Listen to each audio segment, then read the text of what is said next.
Hola una vez más a todos.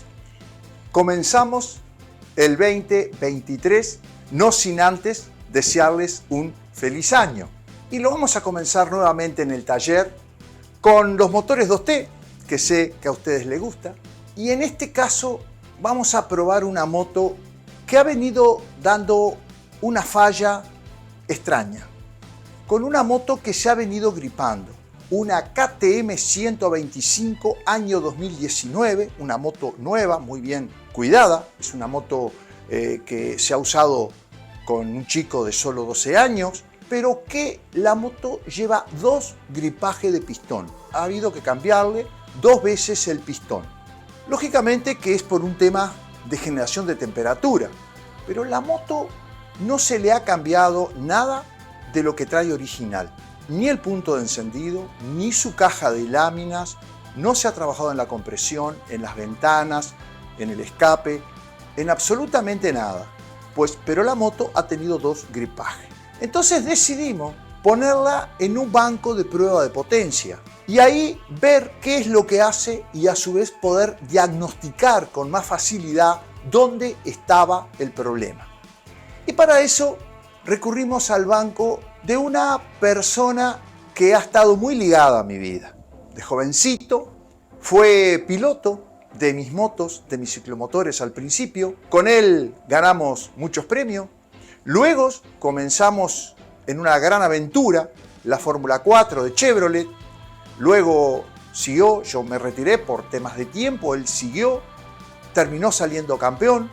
Hoy es un empresario. Tiene su propia agencia de venta de carros, de autos y además tiene taller. Pero además corre en karting porque son pasiones que no se abandonan con el tiempo y además sigue siendo mi amigo.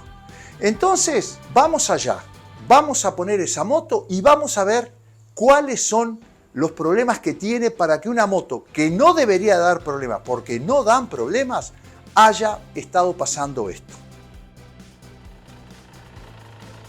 Para comenzar con las pruebas, lo primero que debemos hacer es conectarle una serie de sensores a la moto. Ante todo, debemos de refrigerarla. La moto, al estar arriba del rodillo, no agarra ningún tipo de refrigeración de la que tenemos cuando montamos en ella. Por eso necesitamos esta turbina para el enfriamiento. Importante la medición de aire de la cubierta, de la cual deberá de ser la misma en posteriores pruebas. En la salida del refrigerante, desde la tapa de cilindro, se conectará una sonda de temperatura, como también un sensor de RPMs en el cable de la bujía. Este es un sensor de oxígeno, sonda lambda, para monitorizar la carburación. Y este es el instrumento donde vamos a ver el registro y los datos que envía la sonda. Vamos a proceder a hacer una serie de tiradas para permitir que el motor vaya adquiriendo la temperatura de su máximo rendimiento. Luego le vamos a preguntar a Miguel exactamente el tema de la temperatura. Van a ver ustedes que van a ver distintas gráficas, las cuales finalmente vamos a borrar y nos vamos a quedar solamente con 2. Una cuando la moto aún no tenía toda la temperatura y otra cuando ya había adquirido la temperatura de marcha. Luego del motor llegar a la temperatura de marcha, ya vimos que teníamos un serio problema en la carburación. Ese registro de 18,7 que vemos ahí significa que el motor está totalmente corto de combustible, mientras que ese de 9,4 nos indica que está gordo. El primer registro el motor lo daba cuando comenzaba la aceleración. A partir de aproximadamente las 9000 RPM, el motor se normalizaba en 13,5, que era lo normal, para luego, arriba de las 10.500 a 11.000 RPM, empezar a dar ese registro de 9, es decir, se engordaba cuando el motor llegaba a las máximas RPM. Estamos con Miguel Woller, dueño del taller, en la cual estamos probando una KTM 125, podemos verla, y Miguel ahora nos va a explicar, luego de 2 tiradas que hemos hecho, qué significan estas gráficas. contento de que me visites, Sergio. No, por favor. Tenemos una amistad de muchos años. Exactamente. Y una pasión que nos une, que son jugar con los fierros.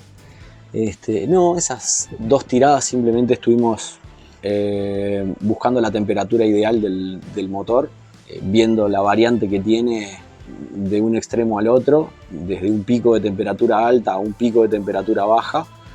Un poco para arrancar con la base es que el sistema de refrigeración de la moto esté trabajando correctamente para que el motor funcione con la diferencia ideal de temperatura ambiente a temperatura de agua de motor. Como pudimos ver, es muy importante la temperatura. Básicamente acá estas 2 gráficas nos va a explicar Miguel la diferencia, que es precisamente por las diferencias de temperatura, ¿verdad? Exacto, si bien tenemos una diferencia, la gráfica verde es la de menor potencia, la roja la de mayor, estamos hablando solamente con una diferencia de temperatura de motor sin tocarle absolutamente nada al motor. Vemos una gran diferencia de casi un HP, ¿verdad? De casi un HP de potencia y una diferencia de 100 gramos de torque, que es bastante a la hora de mover la moto desde abajo. Y no solo eso, sino que si vamos a los datos, nos encontramos con una gran diferencia de tiempo de llegar a esa potencia. Como vemos acá, estamos viendo la mayor potencia a 10.700 vueltas, 36 caballos y demoró 4 segundos, 951 milésimas, mientras que con la temperatura adecuada estamos en los 36,8 y 4 segundos, 397 milésimas. Esa es la aceleración, ¿verdad? Es lo que demoró en llegar a su máxima potencia. A su máxima potencia. No solo que se logró más potencia, 0,8 de caballo más, sino que el tiempo es casi medio segundo más rápido al llegar a su máxima potencia. Cuéntame un poco la diferencia de temperatura, ¿cuánto es? Y ahí estamos hablando de una diferencia de temperatura de 12 grados. Con una diferencia de 12 grados Celsius de temperatura de agua, estamos teniendo una gran diferencia de potencia y de tiempo de aceleración. Bueno, como tú me decías, vamos a trabajar ahora en la carburación, ya que según lo que pudimos ver en la sonda lambda que les estoy mostrando, es esta que está colocada acá. Vamos, ahora aquí la podemos ver, pero sin trabajar, pero las imágenes que les estoy mostrando es la sonda funcionando. Y ahí contame un poco lo que tú detectaste en el rendimiento y lo que afecta la carburación. ¿Qué es lo que hace? ¿Es un sensor de oxígeno? Cuéntame un poco. Bueno, a través de la sonda lambda es una medida de cuantificar la carburación a través de medir la proporción de cantidad de partes de aire en una de combustible. Esto es un sistema de sonda lambda wideband, un sistema wideband de 5 cables. Estás teniendo casi al instante, está midiendo la carburación, lo que va variando. Empezamos a trabajar en el carburador porque nos encontramos con puntos donde está la máxima potencia, estamos con sobrepasados de nafta, está gorda, como se dice. Eso lo pudimos ver porque nos marcaba 9. Exacto, o sea, ¿qué pasa? El carburador no está trabajando en su línea adecuada y la moto está con sobra de combustible donde tiene la máxima potencia y con falta de combustible en el tiempo de aceleración. Dicho de otra manera, estamos viendo en este momento cómo en el momento de la aceleración la sonda nos está marcando una cifra muy por encima de los 13,5 que sería lo ideal. Y luego tenemos a altas RPM un valor de 9, que es lo que nos indica que hay un exceso de combustible en la mezcla.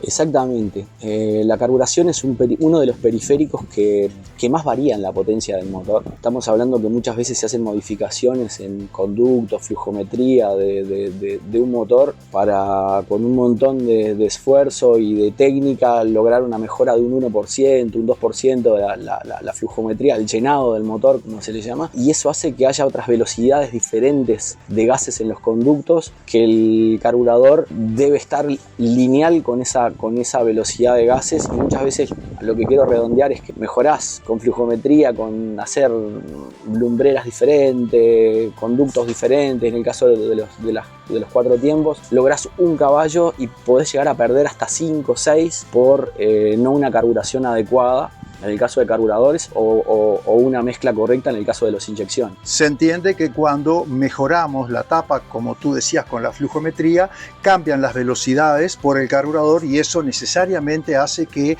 tengamos que trabajar luego en el carburador. Sí, sin dudas, la mezcla justa es elemental para poder aprovechar la máxima potencia, la máxima flujometría. Cuando nosotros mejoramos el llenado, hay que hacer una reprogramación en el caso de la inyección o un ajuste de pasos calibrados en el caso del carburador. Bueno, vamos a seguir entonces trabajando porque tenemos ya, como se puede ver, el carburador desarmado y luego volveremos a hacer unas pruebas de banco. Cuando empezamos a detectar que había un problema en la carburación, fue de gran ayuda un comentario del padre del chico. Dijo que cuando habían adquirido la moto, tenía problemas con que se desbordaba el carburador y tiraba gasolina. Parece que el problema ya venía de atrás, habían intentado que se solucionara y no lo habían conseguido, hasta que, bueno, el padre del chico compró el asiento y la aguja o punzón, o sea, compró el conjunto, se lo colocaron y a partir de ahí cesó el problema ese de que se desbordaba el carburador y tiraba nafta. Eso nos sirvió un poco de ayuda visto el problema que estamos teniendo. Observando detenidamente esa lengüeta que es la que empuja al punzón para que obture en el asiento la bajada de combustible, estaba alterado, es decir que habían intentado tratar de que el punzón cerrara, haciendo que esa lengüeta hiciera mayor presión, alterando el nivel de combustible en la cuba del carburador. Se corrigió entonces la posición de esa lengüeta para que el flotador quedara, digamos, con las especificaciones que vienen en el manual. Y a partir de ahí, bueno, se hicieron nuevas tiradas.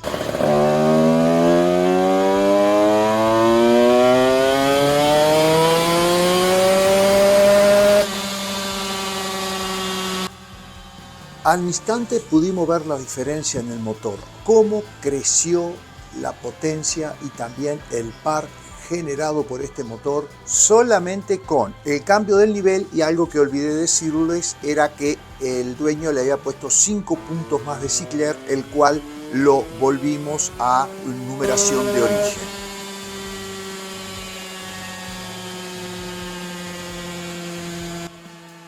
Disculpen la falta de imágenes de la sonda de temperatura, la cual me quedó mal filmada, pero inmediatamente luego de los cambios en el nivel y en su Cicler quedó mostrando registros correctos. Y fíjense en las diferencias de potencia, casi 3 HP, bueno, solamente en la carburación. Y algo muy pero muy interesante, la diferencia de par a partir de las 7500 RPM. Esto es una gran pero gran ganancia de fuerza en la salida de cada curva. Un gran agradecimiento a Miguel entonces por haber podido usar su banco y él estar trabajando y darnos esos consejos que nos dio. Si les gustó el video, este primer video del año, bueno, suscríbanse al canal y vamos a ver si este año podemos seguir haciendo estos videos. También cuéntenme aquí debajo en los comentarios si les gusta este tipo de mecánica. Y será entonces hasta el próximo video, no sin antes decirles gracias por estar de ese lado.